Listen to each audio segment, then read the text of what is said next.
झारखंड में कैबिनेट की बैठक होने वाली थी। पूरे झारखंड की नजर इस बैठक पर थी कि किन किन योजनाओं को हरी झंडी दिखाई जाएगी। लेकिन जेटेट से जुड़े हुए अभ्यर्थियों का ध्यान जेटेट नियमावली 2026 पर रुकी हुई थी। बता दें कि जेटेट नियमावली 2026 को मंजूरी मिल गई है, लेकिन इसमें भोजपुरी, मगही और अंगिका भाषा को शामिल नहीं किया गया है। इन भाषाओं को बाहर रखे जाने के बाद से राजनीतिक गलियारों में बयानबाजी के साथ साथ घमासान भी शुरू हो गया है। बता दें कि पिछली कैबिनेट की बैठक में यह मामला उठा था, जिसे होल्ड पर रख दिया गया था। मंगलवार को हुए इस बैठक में इन भाषाओं को शामिल करने पर सहमति नहीं बन पाई और मुख्यमंत्री ने इस मुद्दे पर एक कैबिनेट गठित करने का निर्देश दिया। हालांकि इस फैसले को लेकर राजनीतिक प्रतिक्रिया अब सामने आने लगी है। बात करें पलामू प्रमंडल के साथ, मुख्यमंत्री ने भाषा के मुद्दे पर अन्याय किया है। दरअसल ये बयान भानु प्रताप शाही ने दिया है। उन्होंने कहा, आने वाले समय में वहां के लोग कांग्रेस, जेएमएम और आरजेडी के लोगों को घुसने नहीं देंगे। गोड्डा से अंगिका छीनी गई, मैथिली छीनी गई, यहाँ के लोग इसे बर्दाश्त नहीं करेंगे। हम पूरे प्रदेश में इस मुद्दे पर जाएंगे और आप हमसे सब कुछ छीन लो, हमारी भाषा मत छीनो। जेटेट में भोजपुरी, मगही, अंगिका, मैथिली को हटाया जाना, इसके लिए हम लोगों ने विषय को शुरू किया। आंदोलन हुआ,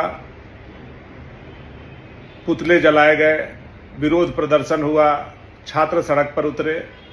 विषय था कि भाई गढ़वा, पलामू, गोड्डा ऐसे जगहों पे जो हमारा भाषा बोला जाता है, इसको जेटेट में जोड़ा जाए। हम लोगों के दबाव में जो सरकार के सत्ताधारी मंत्री, विधायक हैं, उन लोगों ने भी सरकार को पत्र लिखा और सोशल मीडिया में आकर के बताया कि बहुत जल्द मगही, भोजपुरी, अंगिका, मैथिली को जेटेट में जोड़ दिया जाएगा। लेकिन कल जब कैबिनेट हुआ तो हेमंत सोरेन ने सिरे से इन विषय को नकार दिया। चलिए, विपक्ष बात करता है, हेमंत जी को अच्छी नहीं लगती है, वो विषय को उठा देते हैं, उनको लगता है कि ये विपक्ष का मुद्दा है, इसलिए इसको नहीं सुना जाए। लेकिन आपके पूर्व मंत्री, प्रदेश के महासचिव जेएमएम के मिथिलेश ठाकुर जी, आपके राइट हैंड वित्त मंत्री राधाकृष्ण किशोर जी, आपके लेफ्ट हैंड श्रीमती दीपिका पांडे सिंह मंत्री जी, इन लोगों ने भी इस विषय को उठाया। हम लोगों के मान आपने नहीं रखा, हम लोगों की बात आपने नहीं रखा, तो क्या यह माना जाए कि आप अपने मंत्री के भी बातों को अब नहीं सुनते हैं? जो जनता इन विधायक को वोट दे करके विधायक और मंत्री बनाया, उनकी बात को भी, उनकी भावना को भी आप नहीं सुनते। पलामू प्रमंडल सहित जहां भी इस भाषा भाषी के लोग हैं, उनको सोचना चाहिए वोट देने से पहले कि आप किसको वोट देने जा रहे हैं। थोड़े से लालच में आप ऐसे व्यक्ति को, अहंकारी व्यक्ति को मुख्यमंत्री बनाए हैं, ऐसा सरकार आपने बनाया है जहां आपका भाषा का मान मर्दन हो रहा है। आपके भाषा को बाहरी बोला जा रहा है, पलामू के लोगों को बाहरी बोल करके गाली दिया जा रहा है। तकलीफ होता है, पीड़ा होता है, क्योंकि हम लोगों के परिवार हजारों साल से इस झारखंड में शायद रहते आ रहे होंगे, और खतियान नहीं, खतियान के दादा को, परदादा को भी खोजा जाए तो हम लोगों के यहाँ निकल जाएगा। और सरकार के पास ये आंकड़ा है, बावजूद मगही, भोजपुरी, अंगिका, मैथिली को हम लोगों से दूर किया जाए। मंत्री के बातों को नहीं सुना गया। राधाकृष्ण किशोर जी कल सच में बीमार थे कि मगही, भोजपुरी नहीं जुड़ रहा है, यह बोल करके मुख्यमंत्री ने उनको कहा कि बचने से अच्छा है कि आप हॉस्पिटल में जाकर के सो जाइए। यह भी हो सकता है।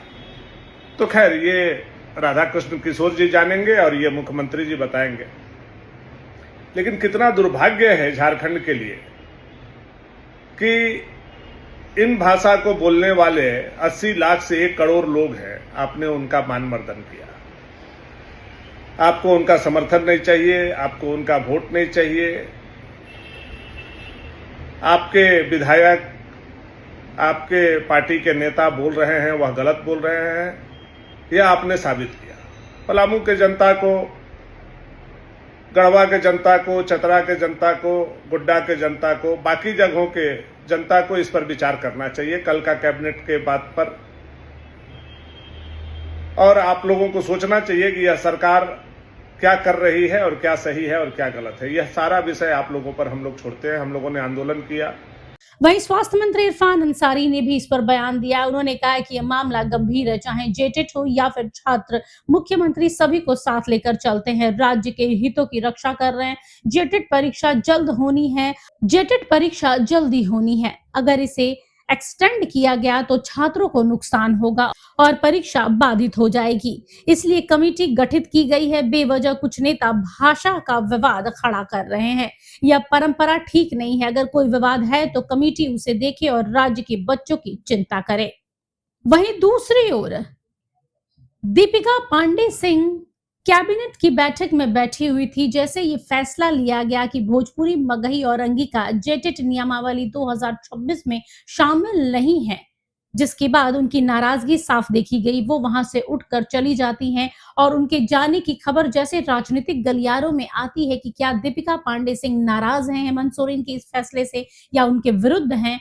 चमरा लिंडा जब सामने आते हैं मीडिया के, तो उन्होंने इस जवाब से खुद को अलग रखना जरूरी समझा। चमरा लिंडा ने कहा है कि इस पर बातचीत की गई है, चर्चा चल रही है, देखते हैं आगे क्या होता है। यानी खुद हेमंत सोरेन के अपने पार्टी के अंदर ही कला शुरू हो गई है अंगिका, भोजपुरी और मगही को लेकर। बता दें कि विपक्ष लगातार हमलावर हो रहा है। इससे पहले भी इन भाषाओं को लेकर एक उलगुलान देखा गया था और एक बार फिर से ये उलगुलान ताजा हो गया है। Bureau report, HNN news.